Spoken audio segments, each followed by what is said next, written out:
Hello, welcome back to HunterTuned. Today, we snuck down to Union Grove, Wisconsin to make a few more passes in the Mustang before the end of the year. We're gonna throw the sauce at it today and hopefully it all works out and we don't hurt anything and the car hooks up. It is Sunday today, so there is quite a few people here, a lot of street tire cars, so I'm hoping the track is still good today.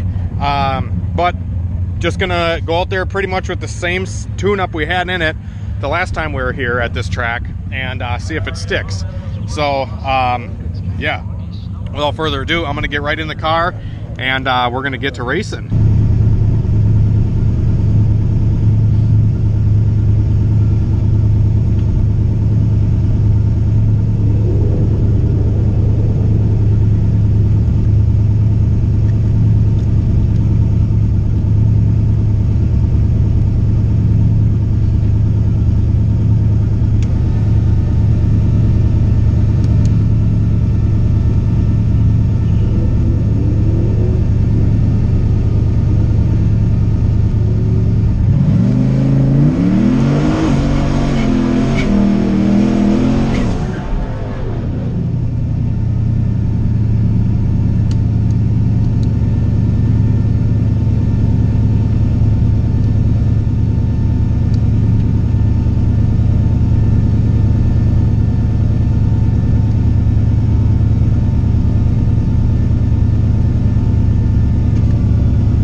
Put the tune-up in it.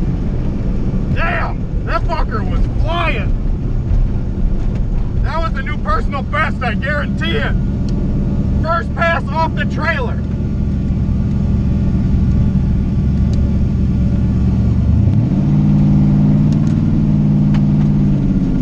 Holy fuck, that was rolling. That was fucking rolling.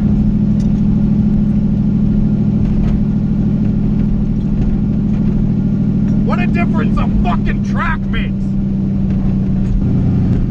That'd have been at least a nice one.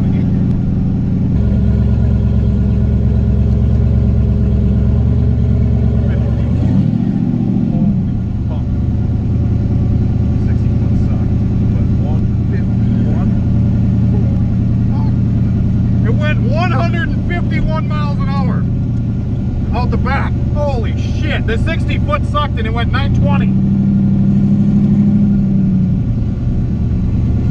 That bitch was riding! Oh. Hell yeah.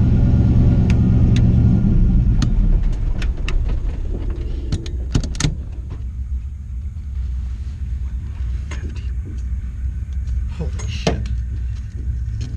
Almost 149 60 foot.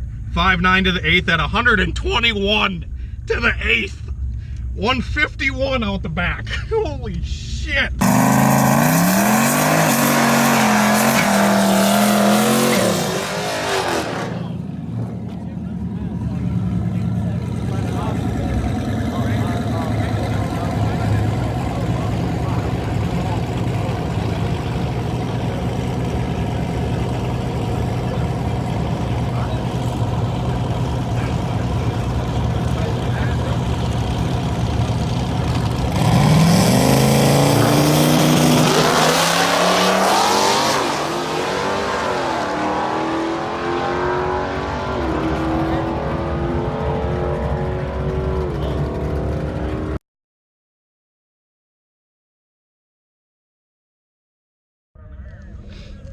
Alright guys, I'm chilled out a little now. It's crazy what difference a track makes. The track that I'm used to racing at, Wisconsin International Raceway, does not hook anywhere near as good as Union Grove. Great Lakes Dragway knows how to get the Mustang hooking. It's crazy, guys. That was like the baby soft tune-up I put in it. I actually turned it down a little, but that was like 22 pounds of boost. we're gonna try to shoot for like 26 pounds of boost and give it some more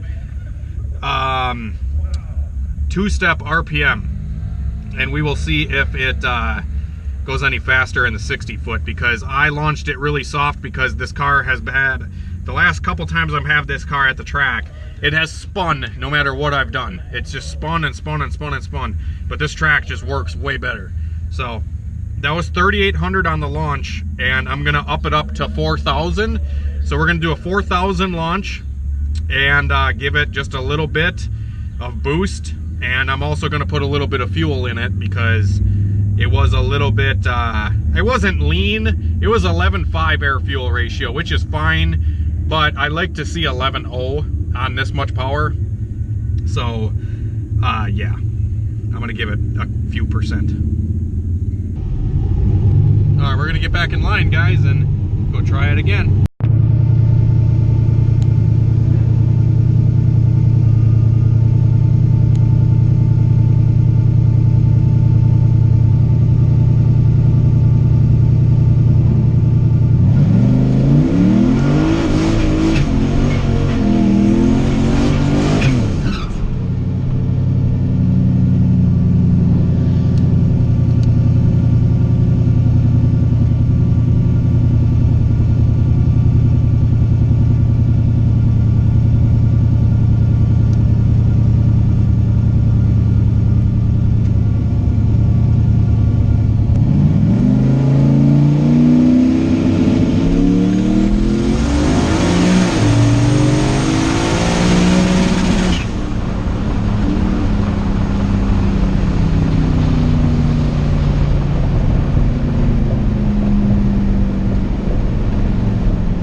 Did not go up in boost. Something to note.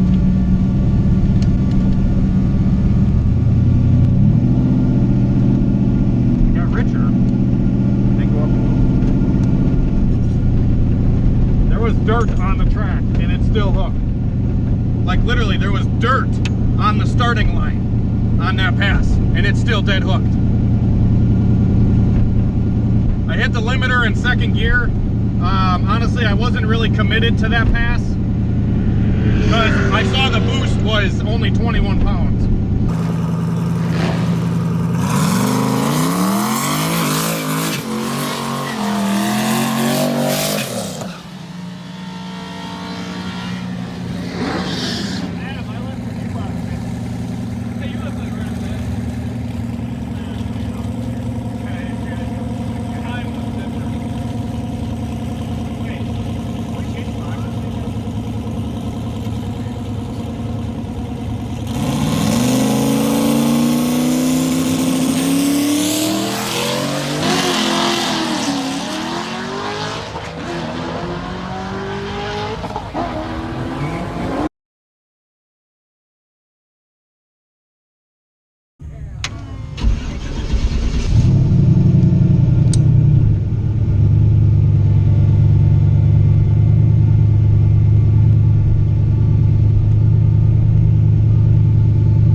Should have got out of it. Should have got out of it.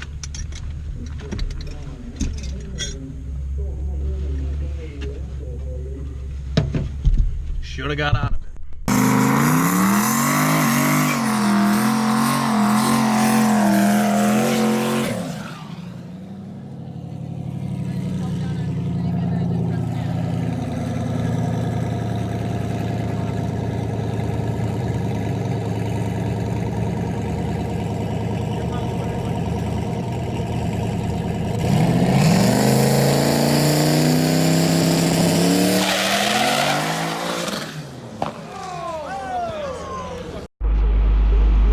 never good when the axle comes out like that.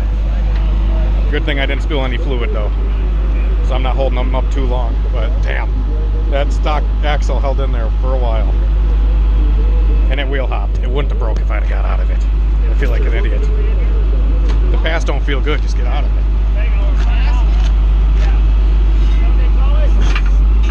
Alright guys, so we just got back from Great Lakes Dragway, Union Grove, Wisconsin. We just got back and we had a blast today. It was beautiful weather. I think it was almost 60 degrees and just sunny as all can be. The track conditions were pretty good today until a little bit later in the day. There was a couple cars that were spinning the tires, and when you spin a tire on a track that's set up really good, it actually deteriorates the track. If you guys know what I mean, the track will start to deteriorate if somebody spins right on the line, which everybody was hooking all day long. And then there was a big Top Fuel dragster thing that came up there and it spun the tires right on the hit. So after he did that, the track, everybody was spinning after that. So I don't know what it is about the track surface when you know, people spin on the line. It doesn't matter with a street tire, but with a slick, if somebody spins on a slick, it definitely makes the track not bite as good anymore after that. So that's what I noticed on the last pass of the day. We did go out there and I busted a axle shaft in the rear end of my bone stock Mustang 4-lug rear end. It was a 28 spline axle, and the car wheel hopped really bad on that pass. I turned it up a lot, and it was the last pass of the day. I knew it was going to be the last pass of the day, so I figured I would give it a lot of boost, like nearly 30 pounds. I turned the boost cut all the way up, and I just wanted to send it. And I wanted to just go like 155 out the back with an 8-second pass. That was my goal, but it didn't happen. The car actually broke the rear end before I could even make it 100 feet out. So, like I said, I initially hit it, and it just started shaking really bad, and I just my foot was just planted on the floor the whole time, and I felt it shake, but I figured it would have gradually kind of hooked up and booked, but that wasn't the case. It just kind of kept shaking, and then just pow, it popped. So I bet you that rear end does have 2 60-foot capabilities in it, but obviously no rear end is going to hold up if you tire shake or wheel hop. That is the one thing that I kind of preach to a lot of people is don't go hating on a GM 10 bolt. Don't go hating on a Ford 88 28 spline axle. Don't go hating on a Ford 9-inch, whatever. But I have broken the strongest of rear ends in the past with dog shit suspension. And that's the thing I got to work on with the Mustang for next season, or for ice racing this year. We might be taking the car up ice racing in Merrill, Wisconsin. They do ice drag racing, 8th mile, so we might be doing that with a set of studded tires. But anyways, the car needs some suspension tuning, and I am lost with suspension stuff, guys. I threw some bullshit shock change in the car, and it ended up working for the first 2 passes, so I figured I'll just give it power until it spins, and the 3rd pass I gave it too much. So that's just the name of racing. That's all test and tuning and figuring out what the car likes, what the track likes, what the tires are going to like, etc. It's been a learning curve with these drag radials. The car on drag slicks has never wheel hopped, it's never wheel shook. It would just bounce on the hit, and that would hinder my 60-foot big time. So that's the one reason I changed to the radials. But anyways, nonetheless, car did a $151.5 out the back door on 24 pounds of boost with a 4.8 liter LS based stock truck engine. It's stock rod and piston, stock 862 heads with it's just got springs and retainers, and then it has a Tick Stage 3 turbo cam, and then that next gen 7875 is a badass motherfucker. I tell you what, guys, that turbo is just a beast. I do have more room in it. I wanted to talk about too that I turned up the boost controller on the second pass. I turned it up 1%, which 1% normally is about 2 pounds of boost, you know, give or take 2 to 3. And I gave it 1%, and it actually dropped boost. So I don't know if I have a boost leak or if I developed a vacuum leak or something like that, because the car was idling a little bit high today. So I don't know if if you guys saw the vacuum line set up on the car, you would laugh. But Anyways, so I got to figure out why the I could be running into a little bit of back pressure on the turbo too. I'm not 100% sure, but like I said, that last pass I wanted to just see, like, give it a bunch of boost control in the tune and see if the wastegate is either blowing open with back pressure or if I just had a fluke in the tune. My solenoid frequency is set up really messed up. I have a really small boost window for the tune, so I have to play with that, and by no means is the car perfect. The boost settings are not perfect. They just work, and I don't touch it because usually if it works, don't touch it. That's my moral. I usually go by that, and the Mustang has just proved to just work no matter what you throw at it, usually. But today that wasn't the case. I tried swinging for the fences, and it ended up ending in catastrophe. And before a lot of you guys say, like, oh, get C-clip eliminators and all that stuff, I am going to get C-clip eliminators for the next axle shaft I throw in the car. But I honestly, I don't see a problem with the 28 spline axles unless I really am consistently running 1-2 60 foots or better. Because the car really didn't even shake a sweat doing a 1-3 60 foot with that bone stock rear end. If the suspension is working properly, the parts don't fail. But as soon as the parts, or as soon as the suspension doesn't work in your favor, you will break parts every time. Kind of the same thing with an engine. If your tune-up isn't perfect, the engine's going to fail. Good parts are not going to fix an engine if you have other stuff going on that isn't, you know what I mean? It's not going to, it's going to be a band-aid for the other real problem kind of thing. So, like, if you don't have enough fuel pump in the car, putting a forged piston in it isn't going to fix your issue. It may hold up a little longer because the parts are stronger, but it's still, those aftermarket parts and stuff like that are definitely a nice thing to have for racing because there's always the chance something is going to go wrong, and that is the moral of the story. But the better you can make a stock engine run, stock internals, stock all that stuff, stock rear end, suspension wise, I feel like shows the quality of tune and the quality of tuner. Clearly, I am not a good suspension tuner. So, the suspension did show its weakness there. Suspension tuner for me, I'm not a suspension tuner. I am learning as I go with the suspension stuff. It is definitely a whole new ball game that I am not used to. But just for another example for tuning, this is my 2500 pickup truck that I use to haul my Mustang back and forth to the racetrack. This racetrack is 2 hours away from us, and we have made a couple trips this year with this truck pulling my Mustang, and I've put 50,000 miles on this truck with a bone stock 6-liter and a VS Racing 66 millimeter turbo, billet turbo, and it has just been thrashing its balls off. Workhorse like a motherfucker. Runs on E85 decapped injectors, no fuel filter, just, it works great. This truck is a beast, guys. I love this truck so much. I kind of tempted selling it, and I just don't think I can anymore because it's just been proven to be so reliable for me, and it's just a really cool thing that I built this with my hands, just like I built my Mustang with my hands. Literally everything on this truck I did myself, from tuning to injectors, fuel pump, turbo kit build, everything I did just like the Mustang. So that's just something that I'm super humbled with myself, and I'm super proud of it. I mean, I did everything on the Mustang from the cage to I welded the cage in, I did the motor swap, obviously the transmission swap, the drive shaft. I didn't build the drive shaft, and I didn't, whatever. Okay, I'm going on a tangent here. Anyways, one of the next days, I'm going to be doing a video on the Mustang regarding how much money I have into the car so far with this new setup that I have in the car currently, because I know a lot of you guys are really curious how much money I have into the car to date. So I'm going to be doing a video on that with a price breakdown and showing you guys how much money I have into the car to go 920 at 151 in the quarter with a garbage 60 foot. If I could get the 60 foot down to like a 1.2 and have that same tune up in it, it would go 890 out the back, no problem. No problem at all. and the motor seems to be proving to be reliable at that power level.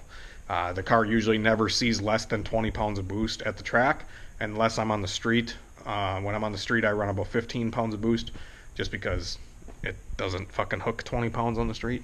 But anyways, thanks for watching the video, guys. Hopefully you enjoyed, and thank you for all the support on the YouTube channel here and everything like that. It is coming up on winter here. It's kind of funny, beautiful day today, and we're getting snow tomorrow night. So that's part of living in Wisconsin. Might have a change of pace on the channel here coming soon, just doing other stuff. I don't know exactly what we're going to be doing, but I appreciate everybody's support and you guys still viewing all my videos. But I'm going to quit ranting, and yeah, have a great night and better tomorrow, guys. Thank you again for all the support and kind words, I guess, and support on my car and support on everything I've done in the past couple of years. Is crazy to know that I've come from working in this exact garage to having my own big shop. I have a hoist, a car lift now, a chassis dyno.